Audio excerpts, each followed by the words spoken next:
Buenas tardes, ¿qué tal? Hola, buenas tardes. Hola, Buenas tardes. Buenas tardes. Am, bueno,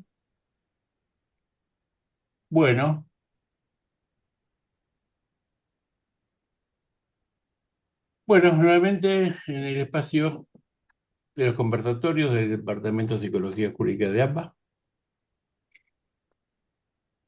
Agradecemos la presencia de ustedes, de Ariela. Ariela, ¿cómo estás, Ariela? Hola, muy bien. Bueno, ¿qué tal, Ari? Bien, acá expectante del encuentro de hoy. bueno.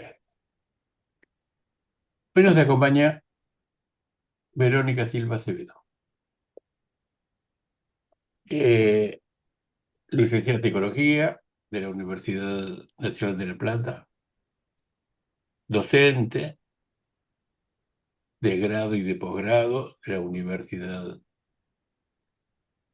de La Plata, es doctora en psicología, es perito oficial de la Suprema Corte de la Provincia de Buenos Aires y está aquí hoy para compartir, hablar, explicarnos la importancia de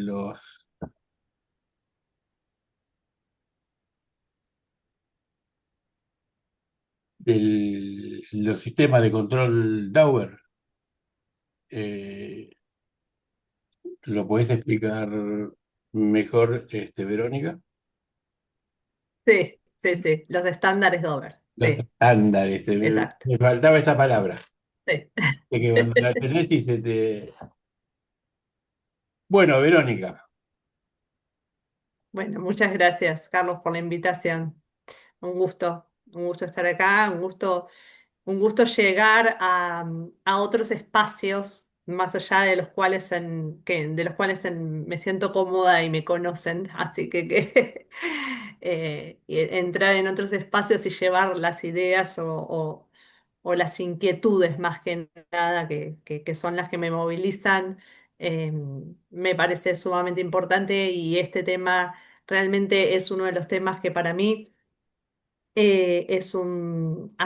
particularmente es un tema que hace fácil 3 años atrás empecé a trabajarlo y a moverme en lo que era investigación y demás, porque bueno, empecé a vivirlo en carne propia de alguna manera, ¿no? A partir de los ataques que vivía como perito oficial desde diferentes lados. Así que bueno, vamos a empezar así de manera ordenada, porque si empiezo a contarles medio de manera anecdótica voy a volarme bastante, así que voy a ir con el power ordenado y después vamos con las ideas y de última, si queda ratito, les voy contando cosas más primero, ¿qué te anecdóticas. atacaban? ¿Qué te Eh, atacaban? Voy a pedir a habilitar compartir pantalla. Ahí pedí autorización. Ahí está. Ahí está, perfecto. Verónica, Sí. ¿qué te atacaban? Ahí voy. Ahí les voy a contar un poquito porque está desde un poco desde Bien, el principio, la perfecto, idea. bueno. Les cuento cómo surgió la inquietud esta. Eh, que de alguna manera fue ahí donde Carlos me conoció haciendo este planteo en un congreso el año pasado. Puntualmente lo que yo vi fue la aparición de nuevos puntos de pericia que no eran habituales. Em, Esto es el recorte puntual de los nuevos puntos de pericia que empezaron a aparecer. Acreditación del perito, metodología implementada, especificar, herramientas de evaluación utilizadas y su finalidad diagnóstica. Hasta ahí, más o menos, no era que fueran tan novedosos. Los siguientes eran como más novedosos: posibilidad de ser testeada, publicaciones de referencia, aceptación general de parte de la comunidad científica, documentación generada antes de realizar la evaluación. Estos eran como puntos de pericia novedosos que empezaron a llegar por escrito. Eh, Esto vino de la mano con cuestionamientos que se producían en los mismos juicios orales. Puntualmente, en un juicio oral, directamente a mí fue un día que me atacaron directamente hacia la metodología en relación a la entrevista psicológica, en donde me preguntaron si yo podía precisar cuál era el índice capa de error acerca de, de las interpretaciones derivadas de las hipótesis que yo hacía en relación a la investigación que yo había hecho. Entonces, a partir de ahí, yo dije, algo está sucediendo, algo cambió en relación a los cuestionamientos del informe pericial, que no eran los cuestionamientos que anteriormente nos venían haciendo. Antes se cuestionaba el contenido de la pericia, las conclusiones, y ahora había virado hacia la metodología. Y esto iba de la mano con también una aparición también en redes sociales de también un grupo también de profesionales que también empezaba a atacar a la misma psicología. Entonces, se había empezado a generar dentro del mismo ámbito judicial, desde el lado de los abogados, ataques hacia la psicología y dentro del mismo grupo de psicólogos, también psicólogos que decían que la labor nuestra no estaba cumpliendo esta cuestión estandarizada, que vamos a ver un poco, que yo digo, ¿de dónde, qué es lo que están pretendiendo? ¿Por qué está pasando esto? Digo yo, ¿no? Eh, Esto es un recorte de lo que dicen algunos profesionales mismos de la psicología, que me parece realmente importante rescatar, porque deriva de alguna manera hacia los cuestionamientos que se nos hacen, ¿no? Hay otros profesionales mismos de la psicología que dicen, postulan ineficacia de las técnicas proyectivas en el ámbito forense. Dicen, ¿qué validez pericial se le puede otorgar a los resultados de las pruebas cuando son administradas tan salvajemente en el ámbito forense? Después dicen, ¿son vigentes y científicos los principios que sustentan los procedimientos periciales habituales de la psicología forense en Argentina? ¿Por qué se insiste en nuestro medio, en la Argentina, en la aplicabilidad de técnicas proyectivas en el ámbito forense cuando es reconocido a nivel mundial su escasa validez y confiabilidad? Algunas hipótesis. Negocio académico, hablan de negocio académico, no sé si ustedes, pero yo no me hago de dinero dando docencia universitaria de esto. Franco desconocimiento de la ineficacia de las técnicas proyectivas en el ámbito jurídico forense, e incluso se llega a argumentar que están lo suficientemente validadas científicamente. Se le otorga validez a las técnicas proyectivas del modelo teórico subyacente y no por una validez empírica. Pero atención, esta es una lectura estrictamente psicoanalítica, lo cual no encuentra hasta el momento apoyatura empírica como lo interpreta la teoría psicoanalítica, que es en realidad la que suelen interpretar desde una psicología popular no científica y por ende sería inadmisible para las pericias psicológicas. Esto que lo dicen los mismos, a ver, los abogados toman letra de psicólogos que les dan letra. La letra que le dan es esta: las técnicas proyectivas son inválidas, no tienen validez y confiabilidad, no son salvajes el uso en el ámbito forense, continúan persistiendo porque son negocios académicos y se desconoce la ineficacia, y además están sustentadas sobre la teoría psicoanalítica, que es una pseudociencia. Todo esto es lo que se argumenta en contra de quienes sí todavía seguimos defendiendo en realidad la triangulación científica, la triangulación de métodos, ¿no? Pero bueno, dentro de eso las técnicas proyectivas.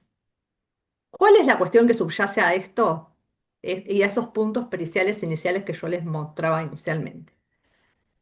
Esos puntos de pericia están sustentados y derivan directamente de lo que se llaman los estándares Dover. Los estándares Dover son unos estándares que nacieron en Estados Unidos en 1993, después de que existiera un juicio contra una farmacéutica, y en donde a partir de ese juicio se llegaron a una serie de criterios para los cuales los jueces determinaban lo que se consideraba admisible como prueba. Es decir, se llegaban a establecer lo que se llamaba criterios de admisibilidad de la prueba pericial. Después de los estándar Dover, surgieron una serie de reglas. Los estándares de Dover reemplazaron a los criterios Freire, que eran criterios anteriores, pero eran como más frágiles, digamos, no tenían tanta solidez como los de Dover. Igual después, posteriores a Dover, hay una serie de reglas que son un conjunto de reglas que se sostienen sobre Dover que, que hacen que se generalicen todavía todas esas cuestiones de admisibilidad de la prueba hacia, en términos genéricos, ¿no? Porque la prueba pericial esta, en el caso Dover, estaba aplicada, por ejemplo, hacia una ciencia, hacia una ciencia, a la farmacéutica, por lo tanto tenía que ver con pericias químicas, y después fueron aplicadas, por ejemplo, a ciencias sociales, ¿no? O hacia ciencias más, eh, más del lado más de lo cualitativo, como la psicología, las ciencias sociales, la sociología y demás. Entonces, los estándares posteriores que derivan del estándar Dover hacen que se apliquen esos mismos estándares al resto de las ciencias. ¿Qué es lo que dicen esos estándares de Estados Unidos? Que para que una prueba pericial sea considerada científica, tiene que tener cuatro criterios básicos. Esos cuatro criterios son estos. Uno es lo que se llama verificabilidad empírica. Es decir, que la técnica debe poder puede ser puesta a prueba mediante procedimientos empíricos y que por lo tanto puede ser falseada. Ahora, este concepto de empírico, de lo empírico, que es el concepto que yo les leía en el Power anterior, que critican los mismos psicólogos, que dicen que el psicoanálisis no está basado en lo empírico, está basado en un concepto de empírico, de validación empírica muy popperiano, de un concepto muy positivista de ciencia. Después está el concepto de revisión por pares, que quiere decir que los métodos tienen que ser sometidos a escrutinio por la comunidad científica.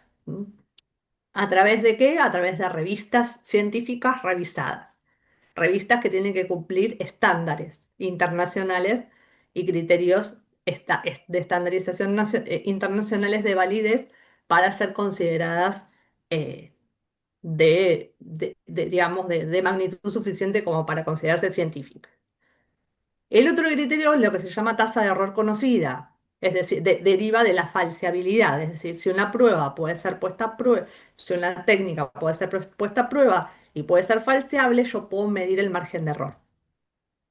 Ese margen de error es el que se mide con el puntaje kappa, el índice kappa, que es eso lo que les contaba que me habían preguntado en un juicio oral, si yo conocía cuál era el índice kappa de error en una entrevista.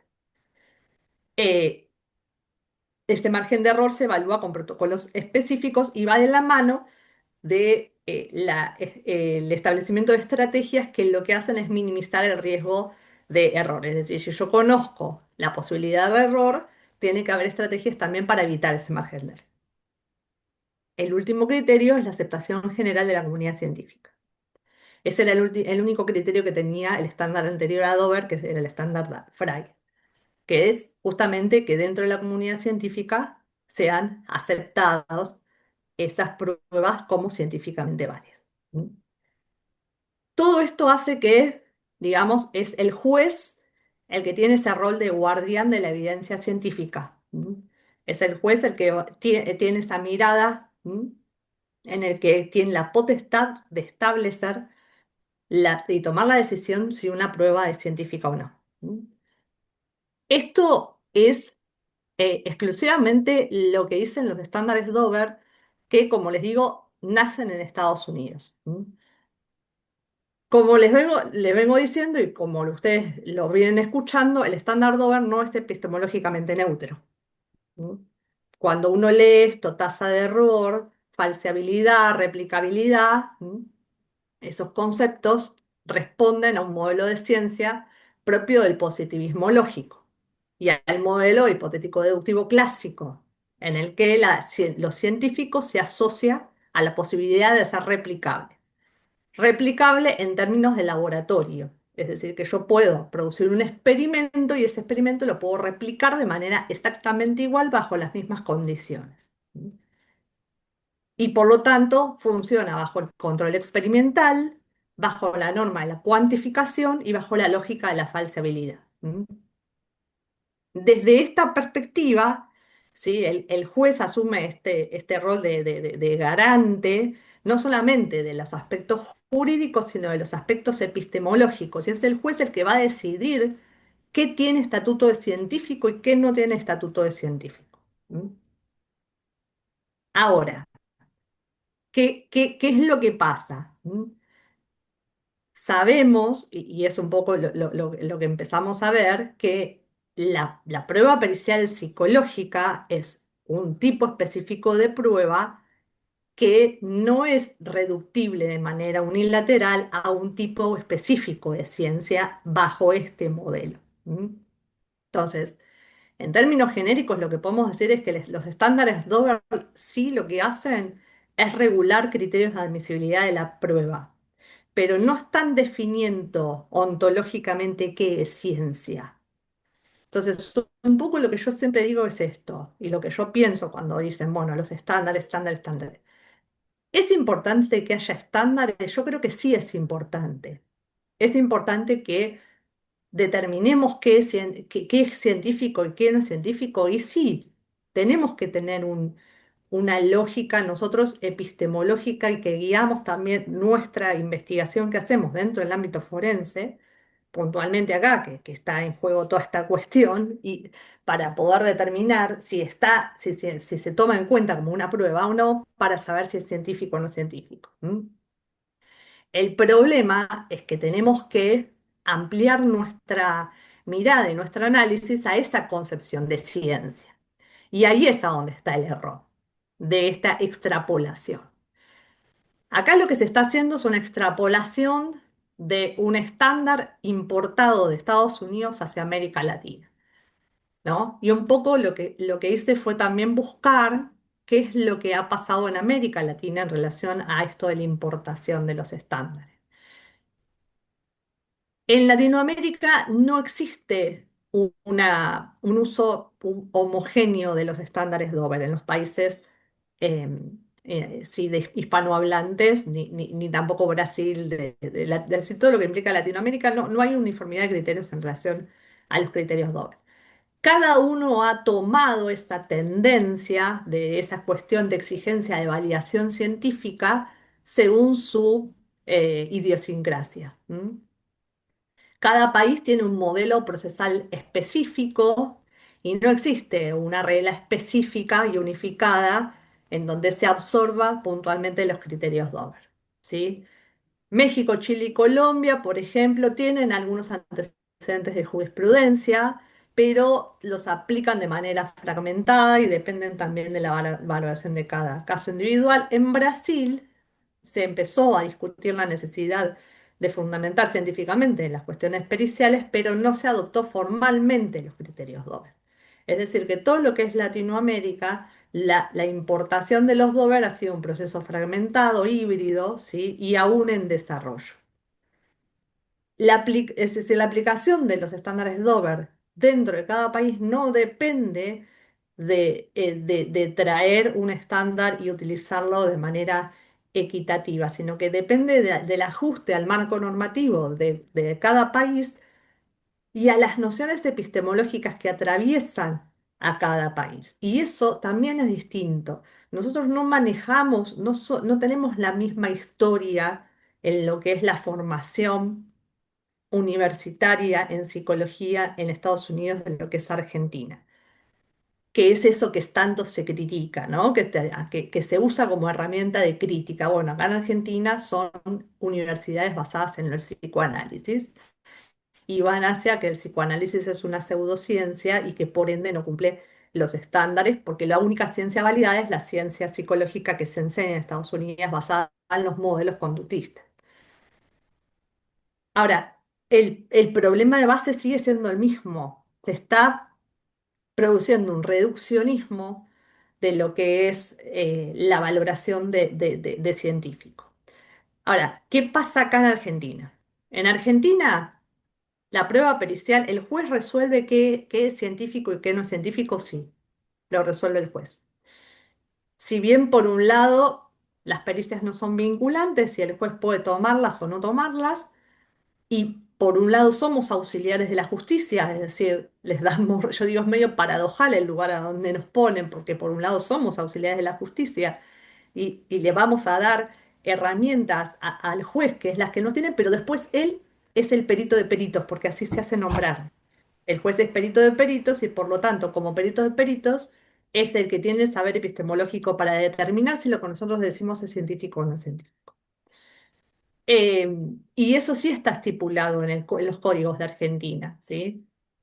Es decir, sí se deja traslucir que el juez tiene la potestad de ser el evaluador epistemológico. ¿Mm? Ahora, el punto es que no dice en ningún lado que la valoración debe ser según los estándares Dover, ni nada por el estilo. Lo único que dicen los códigos procesales de la Argentina y la provincia de Buenos Aires es que el juez debe evaluar la solidez de un informe pericial de acuerdo a esta cuestión de que el dictamen tiene que ser claro, preciso y fundado, y que según la sana crítica, según las reglas de la sana crítica, va a tener que valorar ese informe pericial. Em, de acuerdo a la consistencia metodológica, la coherencia externa, la fundamentación y las conclusiones y la adecuación del objeto peritado, se espera que sea el juez de alguna manera quien evalúe la consistencia. Hay algunos fallos de la Suprema Corte de Justicia que establecen que a la luz de las circunstancias del caso y las restantes pruebas y las reglas de la lógica y de la experticia, de la experiencia, es el juez el que debe valorar la prueba pericial. Es decir, el juez sí se convierte, en definitiva, en el garante de la cientificidad, pero somos nosotros quienes tenemos que demostrarle que nuestro informe está lógicamente fundado, que tiene coherencia interna, que tiene fundamentación. Entonces tenemos que ir a defender esa epistemología y esa lógica interna, para comprobar que es científico lo que estamos diciendo. Volviendo a esto de que el estándar Dover no es neutro desde el punto de vista epistemológico y cuáles son los modelos científicos que están en relación en cuestionamiento, a mí me parece sumamente rico los aportes que hace Fernández Ballestero, que es una autora española, bastante nueva, es uno de los libros bastante nuevos de evaluación psicológica, que habla de los modelos teóricos en evaluación psicológica. En ese texto ella desarrolla de manera muy clara cuáles son los diferentes modelos de evaluación psicológica que puede haber. Y desarrolla las características del modelo psicodinámico, el modelo cognitivo, el modelo conductual, el modelo psicométrico. Y dice que ningún modelo es mejor que el otro, ¿no? Sino que en realidad, y que además no existe una única forma científicamente válida para evaluar en psicología, que todos los modelos son válidos, que mientras que se defina el objeto, se establezca el nivel de inferencia y se determinen criterios para la validación, el modelo va a ser sólido. Dice Fernández Ballesteros, la evaluación psicológica no constituye una práctica homogénea ni metodológicamente neutra, sino que se encuentra necesariamente sustentada en modelos teóricos que determinan qué se evalúa, cómo se evalúa, qué tipo de inferencias se realizan, con qué objetivos se intervienen. Los modelos no son meras clasificaciones instrumentales, sino marcos epistemológicos que orientan la conceptualización del comportamiento humano, la selección de variables, los métodos de recogida de información y el nivel de inferencia aceptado. Entonces, la evaluación psicológica es una disciplina plural que acepta y que admite la posibilidad de incorporar diferentes modelos con supuestos ontológicos y epistemológicos propios. Y que es más aún, no puede evaluarse un objeto bajo un único modelo muchas veces.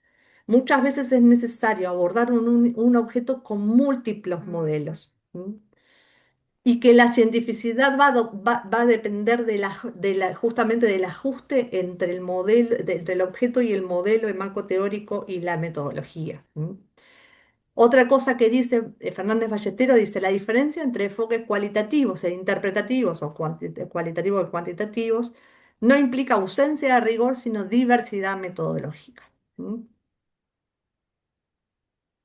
¿Cuáles serían entonces las cuestiones que están en juego acá, los paradigmas cuanti o cualitativos, las cuestiones que están polarizadas acá? Bueno, el planteo del paradigma cuanti está basado en una lógica hipotética deductiva, como decíamos hoy, busca relaciones causales, utiliza herramientas estadísticas, privilegia la estandarización y la replicación como indicadores de calidad. Justo hoy en el grupo de ADIP Forense estaban hablando de este tema y me contactó por privado una compañera que me dice, porque yo justo retomé el tema de la replicabilidad, diciendo que sobre el tema de la replicabilidad hay algunos psicólogos que están pretendiendo que las entrevistas forenses se videograben como garantía de replicabilidad. Eh, Como si eso fuera la única forma de poder replicar la prueba, ¿no? Cuando en realidad sabemos que hay otras estrategias dentro del ámbito jurídico, que es justamente la presencia de un perito de parte, que es la que garantiza, ¿no? Que la evaluación o que supervise de alguna manera o que haga el contralor de la evaluación y que pueda ver si eso está hecho de manera correcta o no está hecho correcto, o si las inferencias están hechas de manera correcta o no. Pero siempre se tiende a esto, de decir como que si la única forma de controlar que esta prueba fue bien hecha o no fue bien hecha fue replicarla como si fuese un experimento, entonces la grabamos.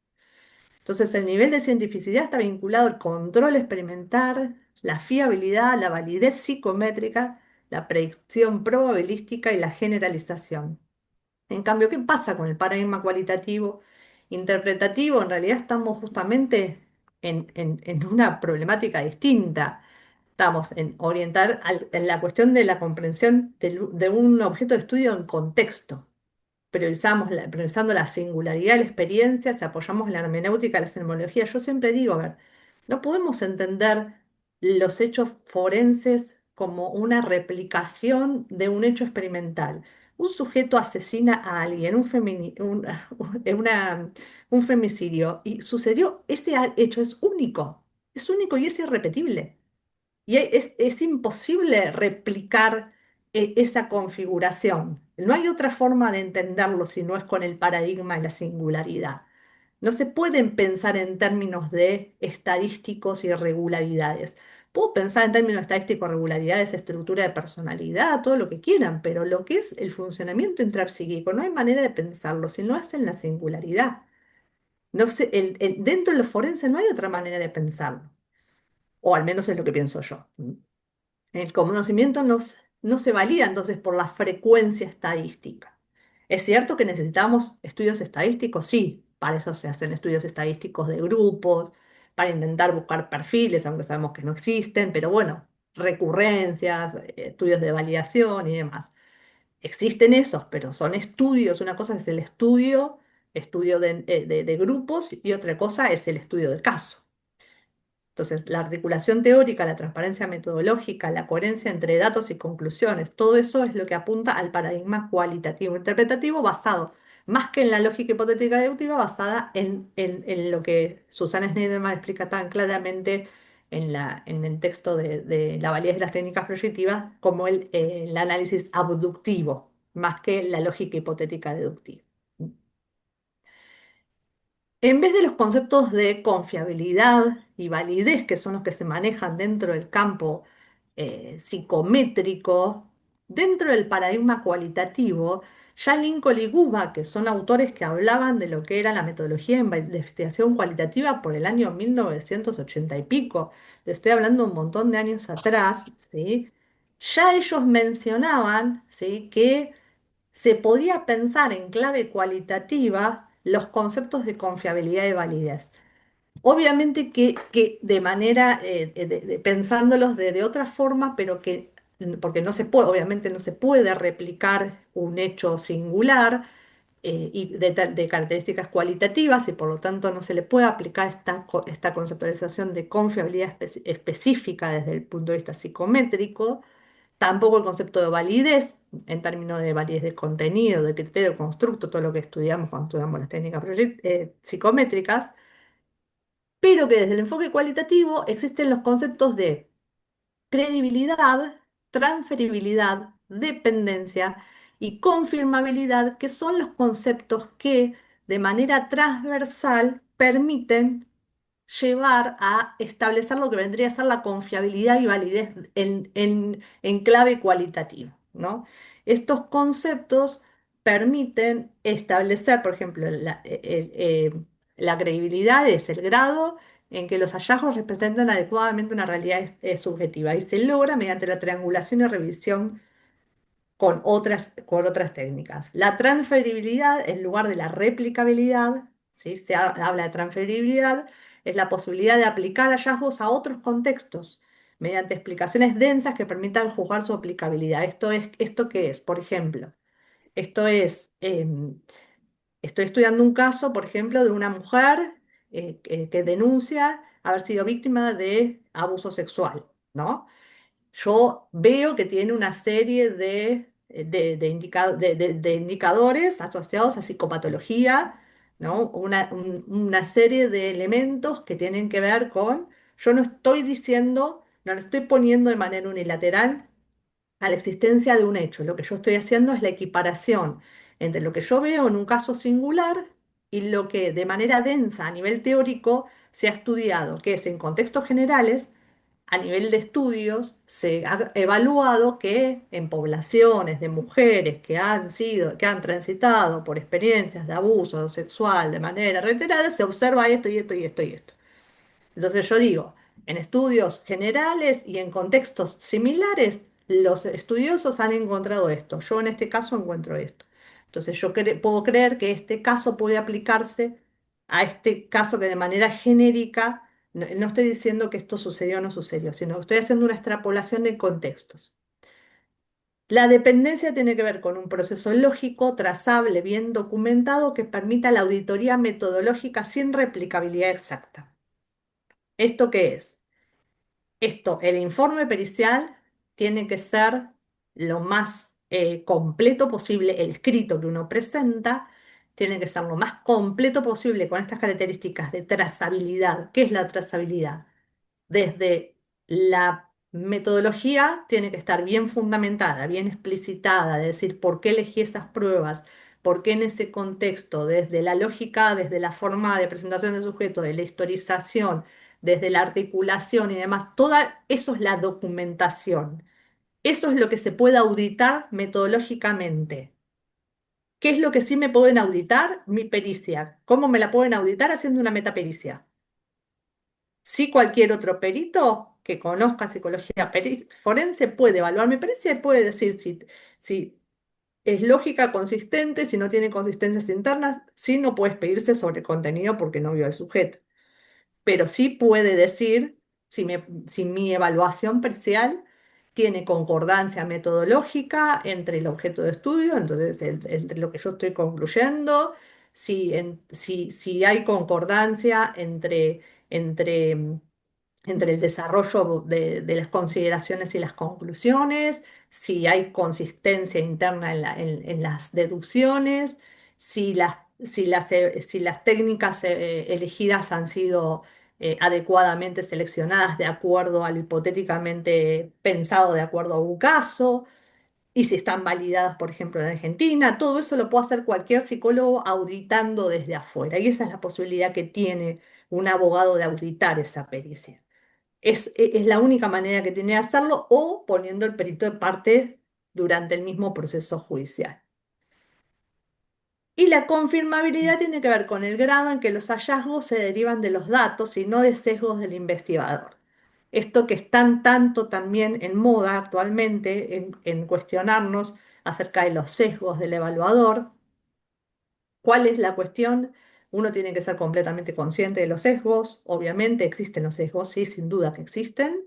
Existe el sesgo de confirmación, existen todos los sesgos que conocemos, que son los que mencionan y que son los que están actualmente como en el punto número uno para determinar. Y tenemos que ser claros y saber que somos personas y trabajamos con personas y que de alguna manera estos aspectos también nos influyen, que estamos atravesados por cuestiones personales, por ideologías propias, por posicionamientos propios y tenemos que funcionar de manera objetiva en ese momento, porque en ese momento somos profesionales científicos y no podemos operar bajo ideologías, sino que debemos operar de forma profesional y científica. Entonces, ¿de qué manera lo logramos? Bueno, primero ser conscientes de que estamos atravesados por sesgos. Eso es lo primero que tenemos que hacer, ser conscientes. Ya cuando uno es consciente de que se atraviesa por el sesgo, ya es el primer paso para reconocer que uno tiene que actuar con cautela. Y después la supervisión. Y obviamente, si tenemos un caso complejo, la posibilidad de hablarlo, el registro lo más exhaustivo posible del caso, para poder después justamente llevarlo hacia un compañero que uno pueda dialogar si está en una situación medio difícil de resolver, ¿no? Entonces, estas cuestiones son las que desde el enfoque cualitativo pensado, según la lógica de Lincoln y Guba, también eso garantizarían la cientificidad de la evaluación cualitativa, tanto como lo que garantizaría los conceptos de confiabilidad y validez desde el punto de vista cualitativo. ¿Qué pasa? Esta cuestión de poner sobre la balanza en que lo quanti es mejor que lo quali porque responde más a los estándares, ha arrastrado con el tiempo a considerar también que las técnicas también son mejores unas que otras, ¿no? Entonces ha arrastrado también la idea de que las técnicas psicométricas, como responden al estándar cuantitativo, son más seguras, por decirlo de alguna manera, que las técnicas cualitativas. Y esto nuevamente es un error, ¿sí? Em, Primero, porque la división entre técnicas cualitativas o cuantitativas, muchas veces, a ver, primero que la elección de una técnica no depende si yo voy a elegir una cuanti o una quali, va a depender, depende del objeto de estudio, de lo que yo necesite estudiar. Y hay veces que una cuantitativa no me resuelve la cuestión. Necesito sí una cualitativa. Porque por más de que le tome una batería cuantitativa, no me va a resolver, no me va a alcanzar y voy a necesitar sí apelar a una cualitativa. Entonces, ahí hay un error inicial de base. Después, más allá de todo, pongámosle que hagamos una triangulación y que sigamos considerando que las psicométricas, ¿no? Tienen mayor validez y demás, ¿no? A ver, es cierto que sí lo que debemos hacer, y esto no lo dicen los criterios DOGA, lo dicen los códigos de ética del psicodiagnosticador. A ver, uno de los puntos de base que quienes usamos técnicas tenemos que reconocer los límites y alcances de las técnicas. Eso es regla de cualquier profesional de la psicología. O sea, tenemos que saber que las técnicas tienen límites. O sea, sirven, sin duda. Yo amo las técnicas y soy fanática número uno de las técnicas, pero también reconozco que tienen límites. Algunas tienen más límites que otras, ¿sí? Entonces, primero, ¿con qué criterios voy a elegir una técnica y otra? Dependerá primero del caso por caso. En algunos casos necesitaré usar una psicométrica. Si la necesito, la usaré. Y si no la necesito, no la usaré. Ahora, hay otros casos que usaré una cualitativa. Ahora, dentro de las técnicas cualitativas, es cierto, y lo que sí tengo que saber, porque acá sí tenemos que ser conscientes, que las técnicas cualitativas en Argentina tienen una tasa de error no cuantificable, que están escasamente revisadas y empíricamente consolidadas, la tasa es baja, que la verificabilidad es limitada y que la validez está dentro de un marco epistémico específico que es el psicoanálisis. Tenemos que saber eso y tenemos que saber cuáles son los límites. Por supuesto que vuelvo a decir los mismos. Las técnicas sirven. Tenemos que saber cuáles son los límites de las técnicas. Ahora, si pensamos un poco en algunas técnicas conocidas. El test de Rorschach. El test de Rorschach es, actualmente es el único test que cumple con todos los estándares Dover, digamos, de manera rigurosa. Sacando sacando algún psicométrico específico que tenga baremos argentinos. pero solamente el Roger sistema comprensivo, ningún otro. Escuela Argentina de Roger no cumple los estándares, el sistema Clover no cumple los estándares. ¿Por qué? Ahora, tampoco, no quiere decir que yo no lo pueda aplicar según otro sistema también, por eso vuelvo a decir lo mismo. Puedo utilizarlo sabiendo cuáles son los límites. Y ahí está la cuestión del análisis crítico de la cientificidad de cada uno en relación a las técnicas que va a elegir. Pero sí hay estos mismos grupos de psicólogos que se encargan de destruir a toda la evaluación psicológica en general de lo que es forense. Uno de los títulos que mencionan es la desacreditación de la técnica Roger. Y yo creo que lo dicen desde la ingenuidad, porque eso es uno de los puntos más fáciles de atacar. El Roger en Estados Unidos mismo ha sido defendido por Meyer, por todos los seguidores de Exner, sobre la validez en el ámbito forense. Esto está recontraprobado. Exner, Weiner, Meyer, todos los autores que trabajan con Roger, la organización internacional de Roger valida Roger en el ámbito forense y eso es un error siempre y cuando se administre según un sistema comprensivo. El sistema comprensivo tiene, por ejemplo, el coeficiente de retest de 0,70-0,80, que es altísimo. Tiene con valores de consistencia interevaluador muy altos, ¿sí? Es decir, responde absolutamente, ¿sí? Tiene una tasa de error conocida, que es 0,70-0,80, tiene una verificabilidad empírica, tiene una revisión por pares, es decir, tiene este cotejo de evaluación interevaluadores, tiene la aceptación general de estudio en la comunidad académica a nivel internacional.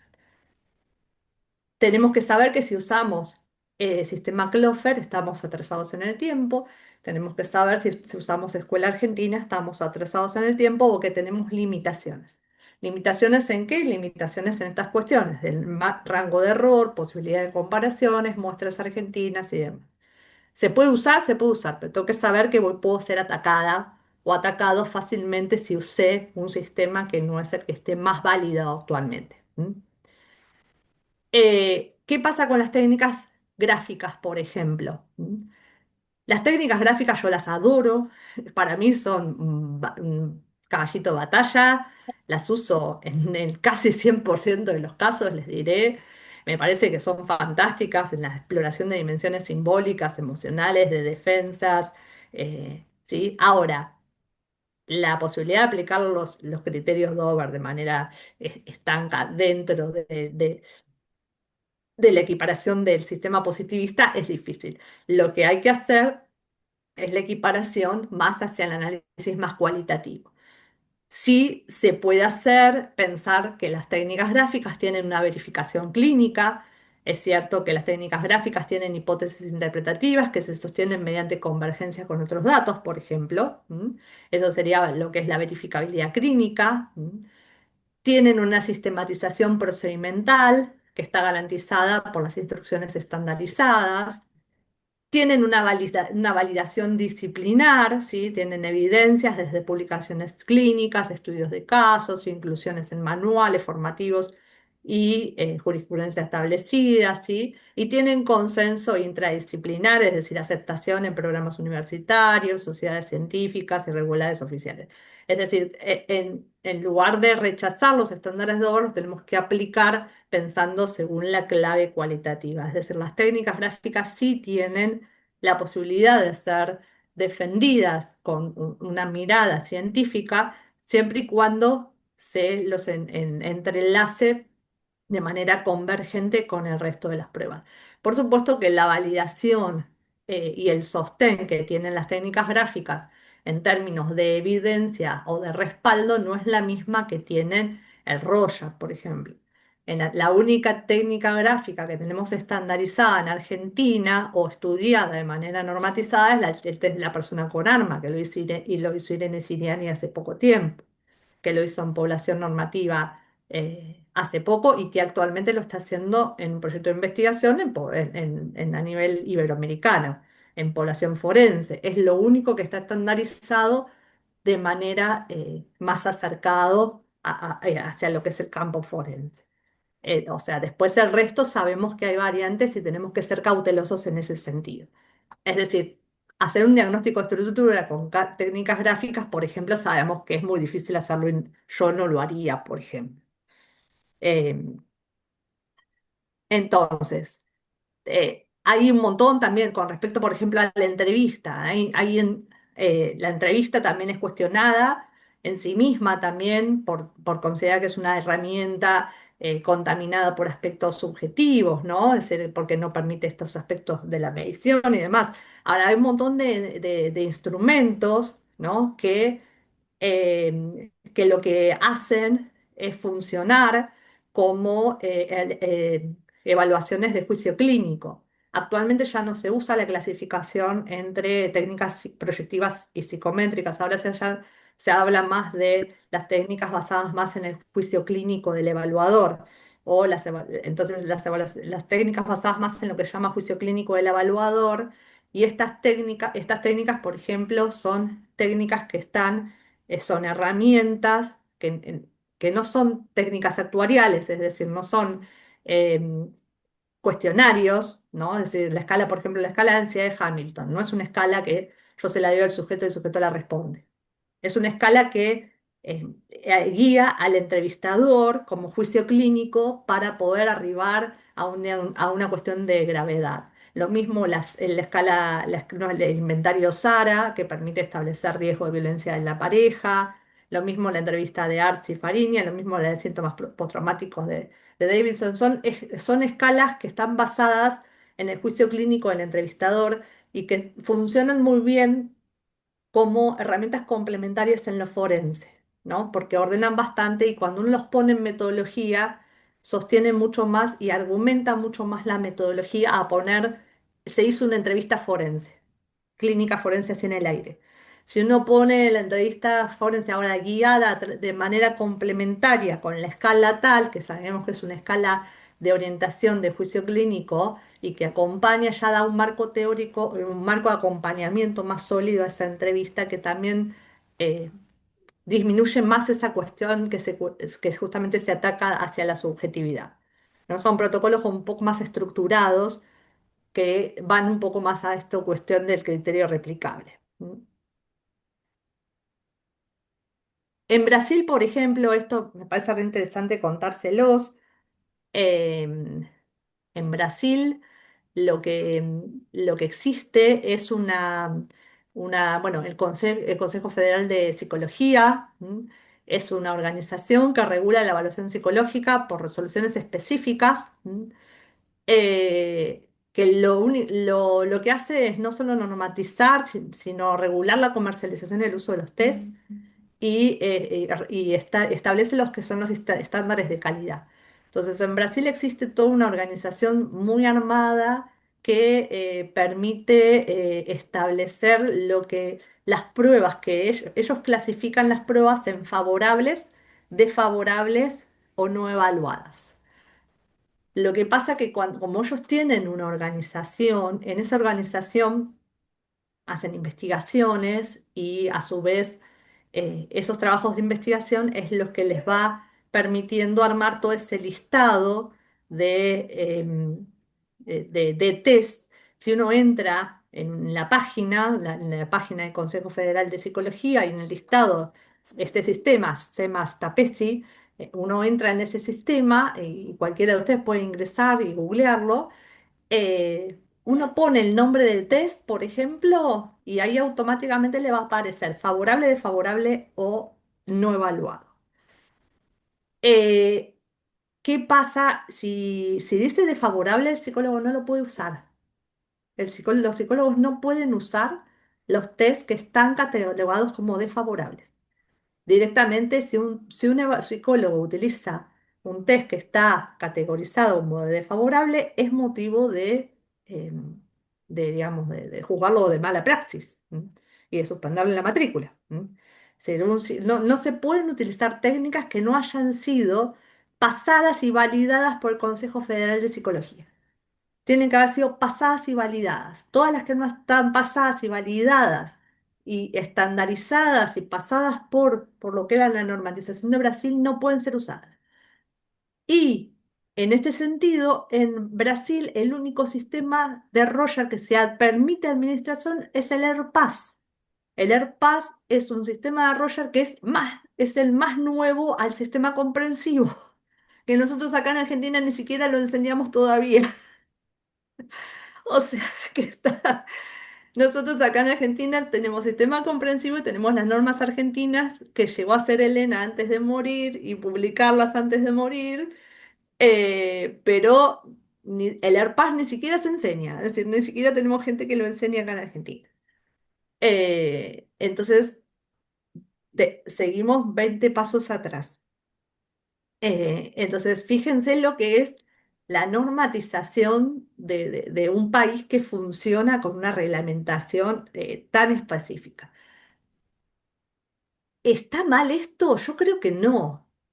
Yo creo que no está mal la regulación de qué técnicas se puedan usar y qué no, en términos de proteger las interpretaciones derivadas, porque el problema es el mal uso que se hacen y después las conclusiones que no terminan siendo científicas de los mal usos que se hacen.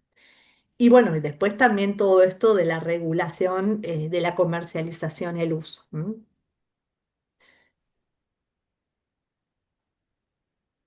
Bueno, este es el listado que se lo robé al doctor Fernando Castro del Congreso del año pasado. ¿M? Esta es la clasificación actual de las técnicas, ¿sí? Las técnicas actualmente se clasifican en juicio clínico no estructurado, que serían las antiguas proyectivas, ¿m? Es decir, ahora se consideran estos técnicas de evaluación de juicio clínico no estructurado, es decir, no hay ninguna guía para el evaluador que le permita seguir.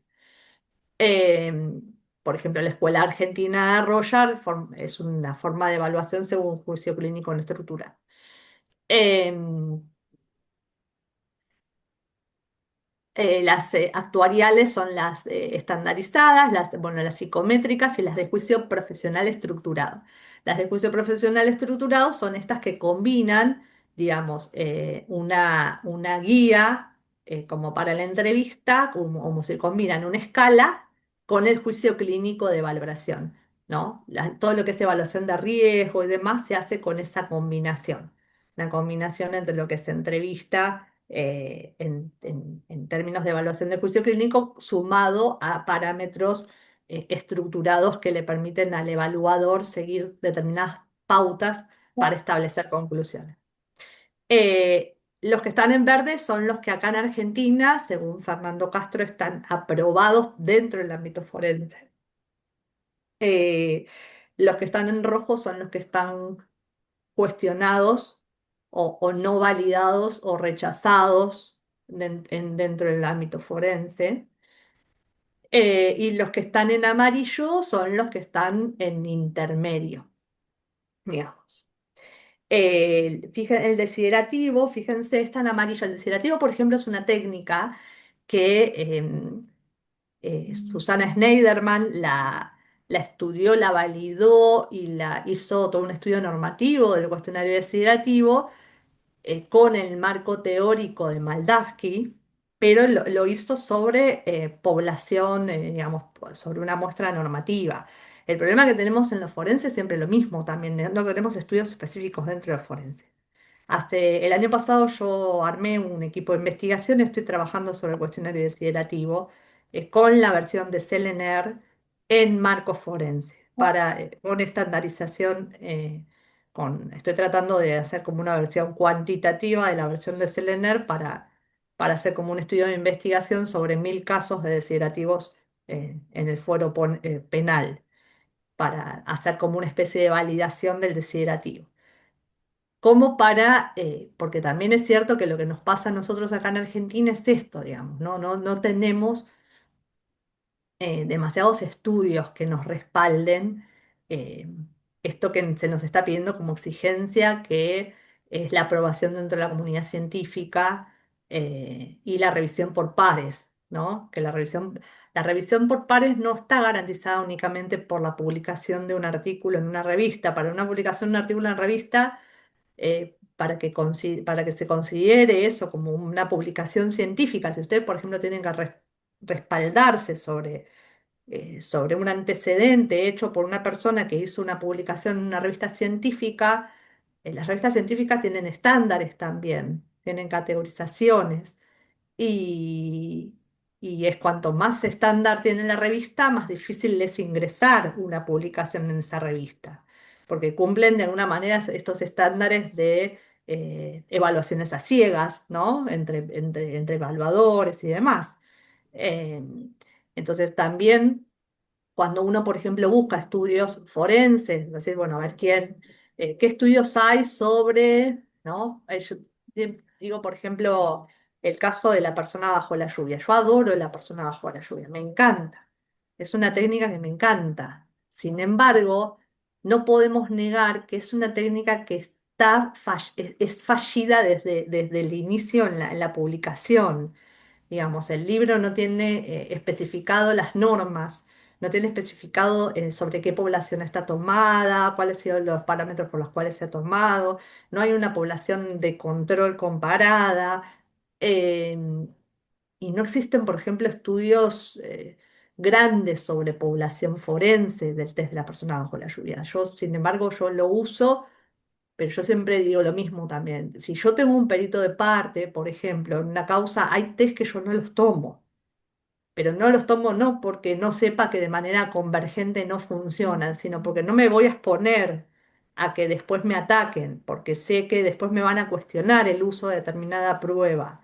Entonces, si yo tengo un perito de parte, sé, por ejemplo, que el personal bajo la lluvia no lo voy a tomar.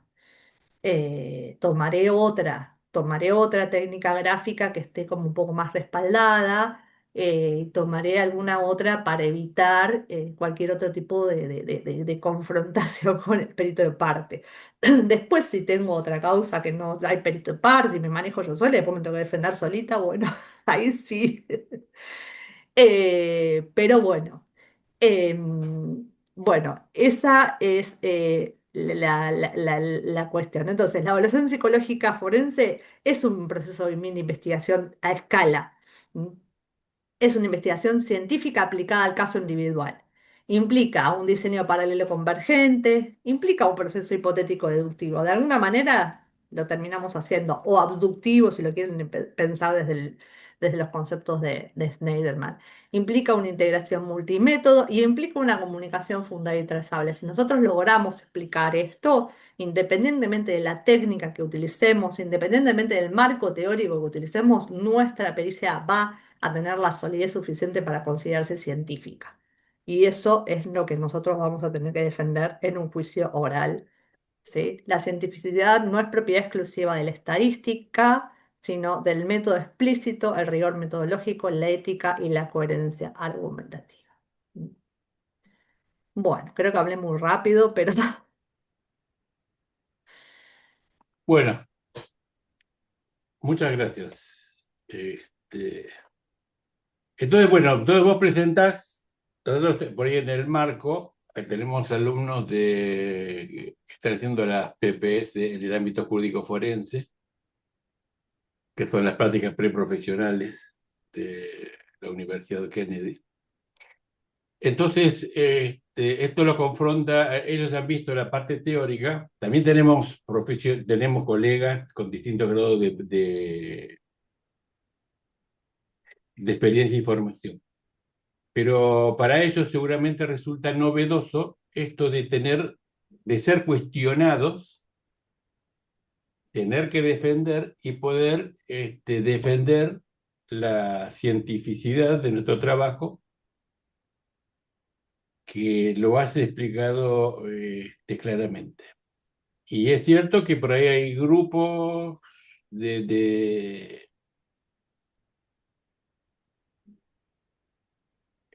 o hay sectores que atacan la psicología por diferentes cuestiones y está dentro de un proceso más grande.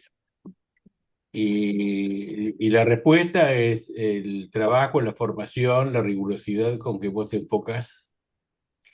Se nota todo el trabajo de investigación que has realizado Este, el sistema este de Brasil, ¿te puede acceder y confrontar o es únicamente para matriculados Sí, extranjeros? no, no, no, no, no, es de página abierta. Es una página abierta, porque yo mientras hablaba me llamó la Sí, atención y ya lo busqué y lo encontré y después lo investigaré. sí, sí, es una página abierta. Es muy interesante, porque además la cantidad de técnicas que tienen es impresionante el listado. Ujú. Bien, entonces,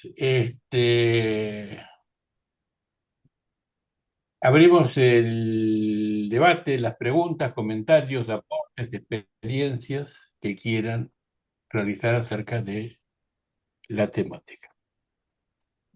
Te Eh, hago una consulta. Mencionaste persona bajo la lluvia, que no lo tomarías si hay un perito de parto. ¿Qué tomarías en su lugar? Desde la Persona con persona con armas, arma. seguro. Seguro. ¿Cómo? Desde la persona con arma. persona con arma. Sí, Perfecto. Pues me cuestionaron la vez pasada en una pericia haber tomado el test de la persona con arma, diciendo, ¿qué tiene que ver? Toma un test en una impugnación, ¿no? De una persona con armas y tuvo un accidente. Bueno, le expliqué el test de la persona con arma que evaluaba, qué sé yo, pero sí, bárbaro. Bueno, también pasa que muchas veces las impugnaciones Sí, sí, sí. Bueno, son formales porque hay que impugnar algo, porque si no, o sea, lo que tiene que hacer el abogado o lo que tiene que hacer la otra parte es cuestionar lo que uno diga, cuestionar. porque Bien. si lo acepta sería mala praxis. El abogado uno busca la verdad, uno busca la justicia, busca el mejor resultado para su cliente.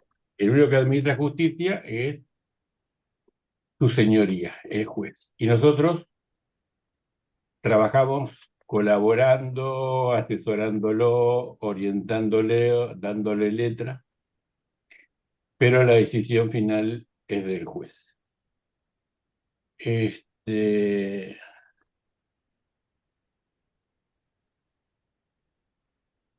puede ser el informe más brillante y va a ser cuestionado por cualquier cuestión. Pero tenemos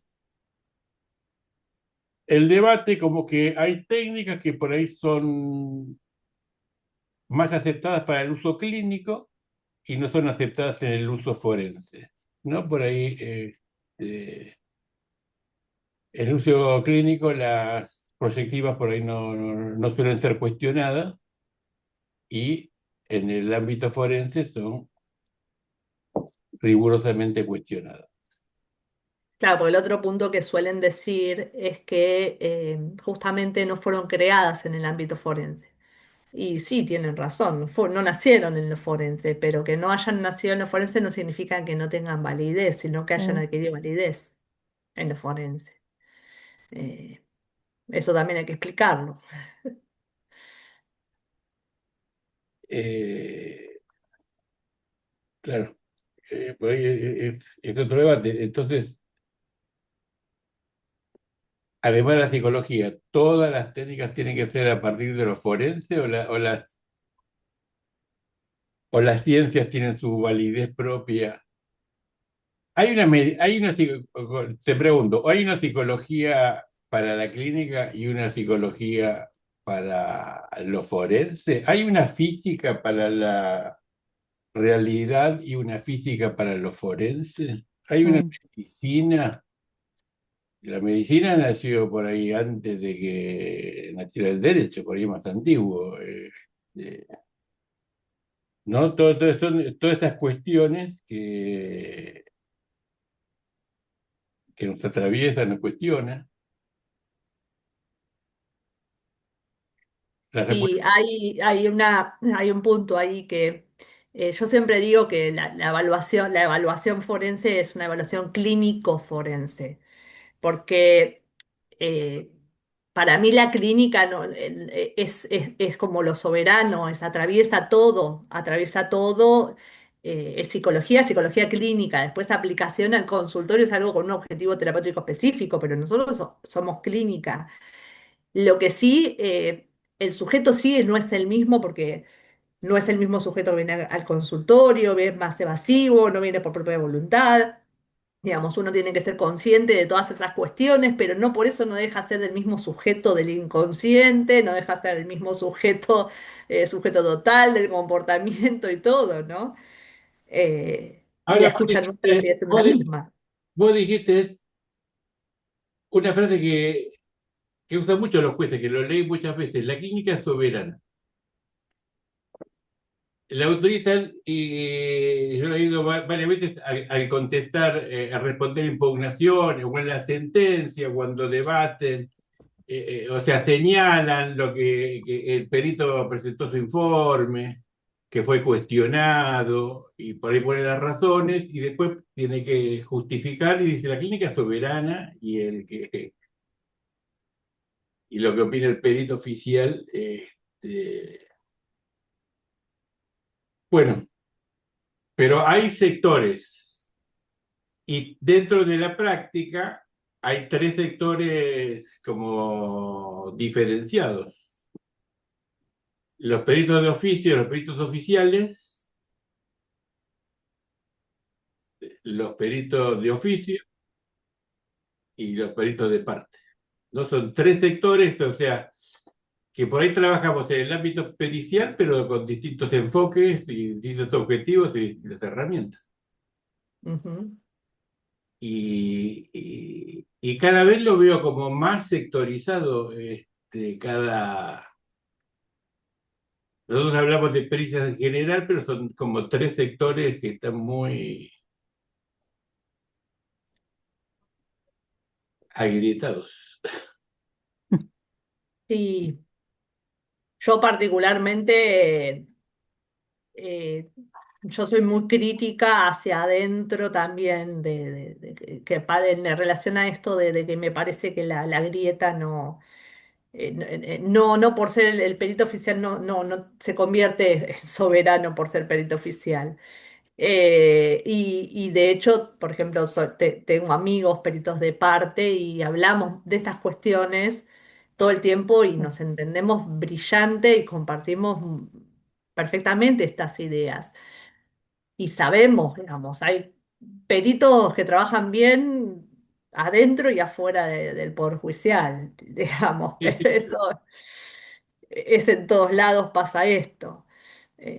No, está medio marcada la división, pero para mí no debería ser así, porque yo creo que yo también, si viene un perito de parte, yo lo considero en principio lo considero un profesional. O sea, colega. viene a desempeñarse su trabajo como contralor y viene a hacer su trabajo. Ahora, después uno se da cuenta más o menos hacia dónde va, ¿no? Porque también vemos, nos damos cuenta también después cómo operan, si van hacia un lado o hacia el otro. Si la función un poco es atacar y agredir o también tratar de hablar y conciliar.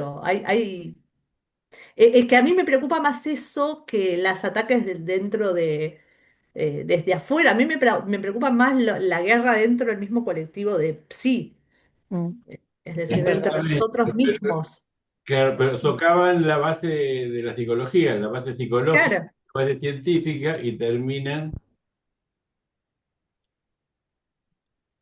Ahora, Verónica, ¿esto está atravesado por la ideología? ¿Esta grieta?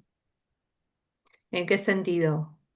Ideológico, porque vos decís que entre la interna del sí hay muchas diferencias. ¿Puede ser que esté atravesado por lo ideológico Yo creo que en o por las parte diferencias sí, yo creo cuando políticas? mencionaba el tema del sesgo hay cuestiones ideológicas que atraviesan, sí. Yo soy muy crítica en relación a eso.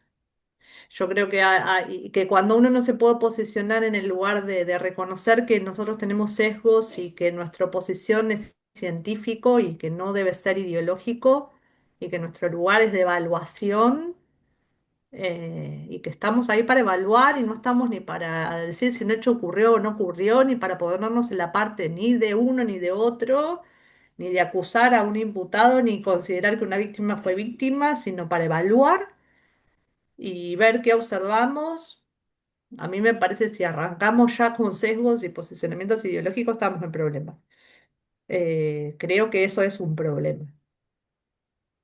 Y eso sí está perjudicando la cientificidad. Eso sí Gracias. creo que perjudica la cientificidad. Pero porque se defiende un sector atacando al otro en lugar de fortalecer o esclarecer, difundir una posición. La cuestión es desmerecer el trabajo del otro.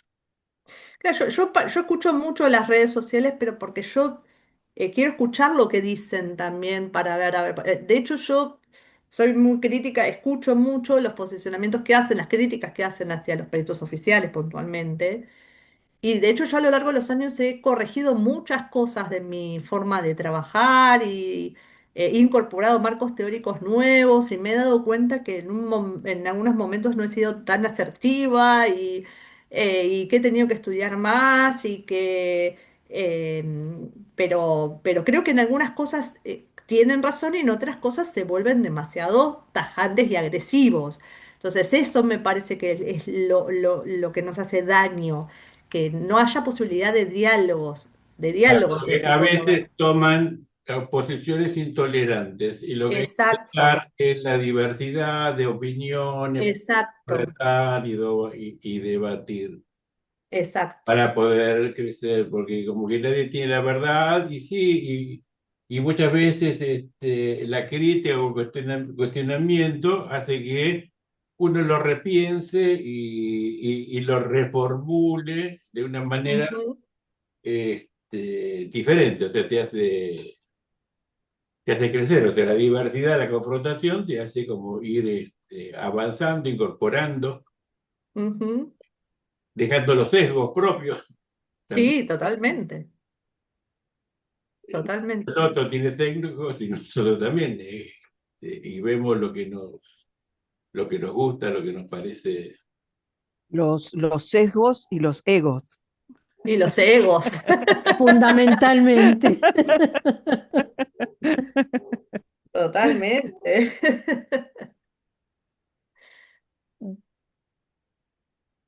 Bien, preguntas, comentarios que quieran formular. Aprovecho. Sí, yo creo que hay que tener en cuenta el estatus de las técnicas proyectivas gráficas acá en Argentina es muy distinto al de otros países. Digamos que Argentina es un país totalmente atípico, empezando por la cantidad de psicólogos por habitantes, ¿no? Que es único en el mundo. Sí. Y nosotros, bueno, como psicólogos, o la psicología argentina nació a partir del psicoanálisis mayormente. Y esa impronta que compartimos un poco creo que con Francia también, ¿no? Pero después en el resto de los países del mundo, los que llamamos países del primer mundo, las técnicas proyectivas gráficas fueron dejadas de lado hace muchos años y mucho menos su utilización en forense, ¿no? Sí. Entonces tenemos que ser conscientes de ese sesgo primigenio que tenemos, de, digamos, poner a las técnicas proyectivas gráficas, que para la clínica a mí me parecen muy, muy útiles, pero el campo forense es totalmente distinto al de la clínica asistencial Mm. y eso lo tenemos que tener en cuenta. Son muchas de las cuestiones que se juegan, como la libertad de las personas o que una víctima no pueda recibir justicia. Entonces, pienso que tenemos que pensar un poco eso, y que hace también a este, nuestra forma particular de ser psicólogos en un país como la Argentina, ¿no? Sí, para mí no alcanzan, muchas veces no alcanzan. Bueno, yo adoro Roger, yo soy fanática de Roger. Para mí Roger es una Sí, herramienta sí, es indudable. maravillosa, pero nosotros somos 14 peritos en La Plata y de los 14 peritos que somos, 3 solamente manejamos Roger. Dos Claro, solamente claro. manejamos Roger sistema comprensivo, una tercera maneja Roger sistema Clover más o menos y el resto no maneja Roger.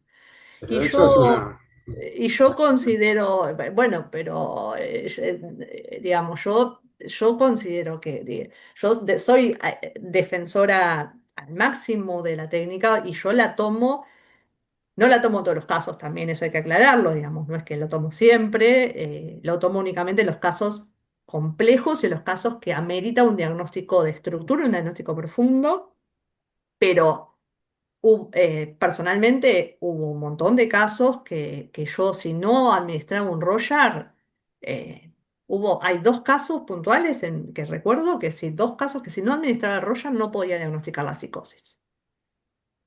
Claro, No había manera no había manera. Pero bueno, uno escucha a otros profesionales que dicen, bueno, pero para poder diagnosticar una psicosis también en terapia puedes tardar 3 años. Bueno, no sé, para mí con un Roger puedo llegar a diagnosticarlo, con suerte, claro. pero bueno, son esas cuestiones que también a veces uno no comparte del todo. No creo que sea mágico también, siempre en algunos casos tampoco es que me da resultado, no es mágico, nada es mágico, tampoco No, no, por resuelve supuesto. nada, Todas las técnicas pero tienen sus limitaciones. Eso obviamente. tenemos que eh, tomarlo en cuenta porque también hay, digamos, una idealización de las técnicas. exacto, Y, exacto. y también lo que comentaban recién de la persona con arma. Este, Poner esa técnica porque tiene cierta validación, ponerla como ejemplo, me parece también que no es correcto. No, es mi punto de vista personal, ¿no? Pero ya que estamos en charla y discusión, me parecía importante decirlo.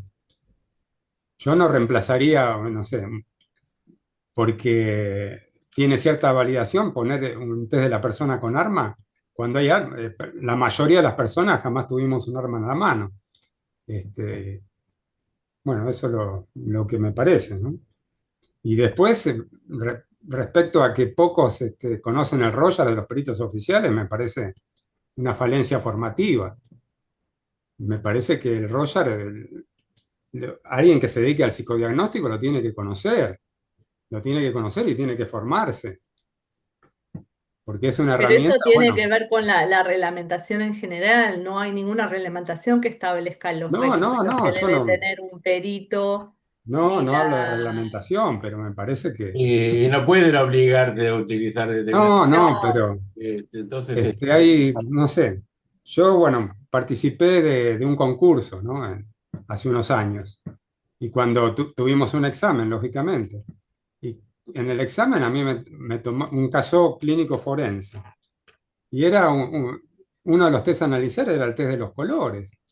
Este, y yo no lo había visto en mi vida, ni en la facultad, ni lo tomé nunca. Y es mm, un test que prácticamente no tiene bibliografía, ni un artículo publicado en el mundo. Entonces, me parece que hay falencias muy grandes en el punto de vista de la formación de los peritos oficiales y los peritos en general, diría.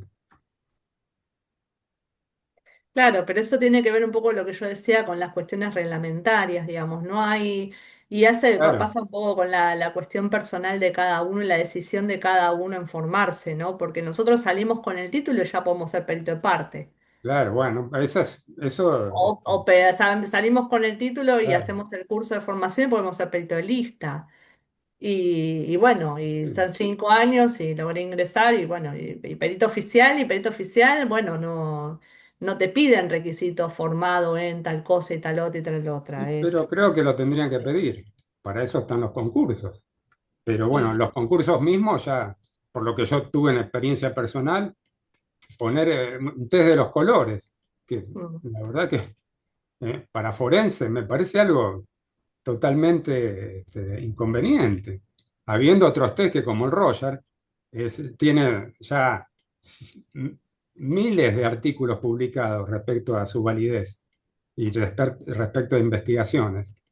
Y el test de los colores no encontré ni uno. Entonces, me parece que no, hay ciertas cuestiones que tenemos que hacer una autocrítica, digamos, como psicólogos y como peritos, ¿no? Que hay un montón de falencias. Y bueno, bien sabemos que también el Poder Judicial tiene como una corporación, una de las corporaciones más importantes del país, tiene tiene sus sesgos ideológicos muy, muy pronunciados, ¿no? Por eso en este espacio insistimos siempre en la formación permanente, continua, Sí, fundamental. este, en todos los ámbitos eh, psicológicos, Mm. pero fundamentalmente en el jurídico, porque el jurídico es el espacio donde nos van a confrontar y nos van a cuestionar permanentemente. En la clínica Pero está bien que así somos sea. tan confrontados. Está bien que así sea, que se, No, está bien, pero porque si no, todo vale. Y si uno tiene que defender a una persona, bueno, obviamente, que me parece bien. Cuando se habla de ataque, yo quiero diferenciar el ataque a la persona o el ataque al argumento que está teniendo esa persona o una metodología científica. Eso es lo que tenemos que separar, ¿no? Porque muchas veces se ataca a la persona. Obviamente, a mí, cuando me impugnaban, muchas veces decían, parece que el psicólogo no fue a la facultad, bla, bla, bla. Y lo que tienen que atacar era lo que puse yo en la pericia, las cuestiones técnicas. Ese es lo que vale.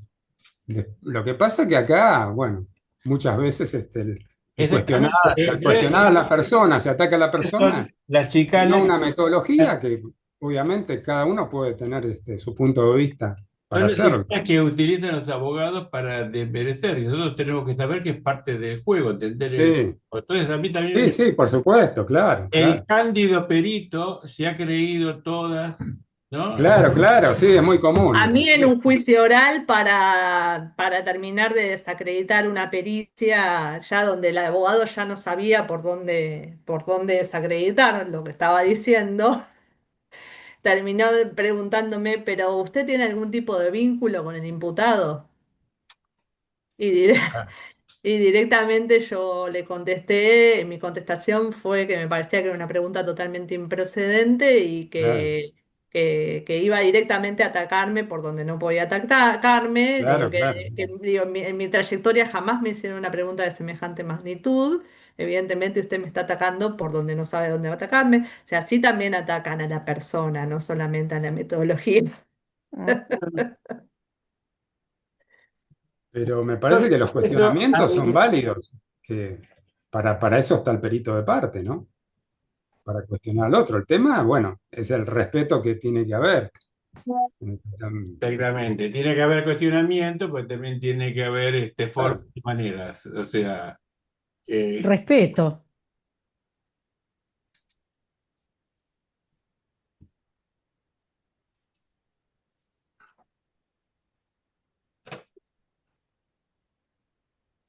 Sí, también por eso respeto, digo respeto mutuo también, porque yo he tenido muy malas experiencias también con algunos peritos de parte. Yo he tenido experiencia con peritos de parte donde directamente, digamos, el ataque no era hacia la metodología. El ataque era claramente tendencioso Mm. hacia acomodar el resultado de la evaluación porque no le convenía. Era claro y evidente eso. Entonces me atacaba por donde podía, pero porque sabía que los resultados no le beneficiaban a... el perito de parte no se estaba comportando como contralor de la prueba, sino como abogado del imputado.